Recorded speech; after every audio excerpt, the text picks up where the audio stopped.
How to get an invoice on Elevenlabs. Hello friends, welcome to another tutorial.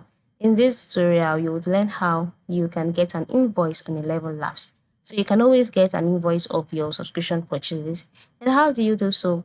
First of all, log in into your Elevenlabs account. Then once you are logged in, move to the left side of the screen where you can see a sidebar. Move to the bottom part until you can see your profile name. Click on that. Then a drop-down menu will appear. In this menu, ensure you select subscription. By selecting subscription, you'll be taken to the subscription details page.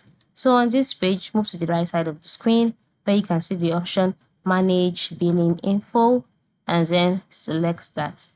By selecting Manage Billing Info, you'll be taken to the billing page where you see all of your invoices and then all of your billing information like your card number, your card holder name, and the likes. You'll see your payment method, you'll see your invoice history as you can see. So there are three things that you will see on this page: your payment method, first of all, your billing information, and then your invoice history. So once you can see your invoice history, scroll down and you'll see all of your invoices here.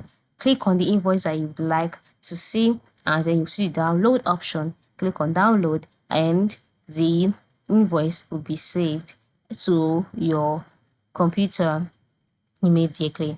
So that is it. Alright, this is how you can get an invoice in Elevenlabs. Thank you for watching, everyone, and ensure you practice what you've learned. Have a good day.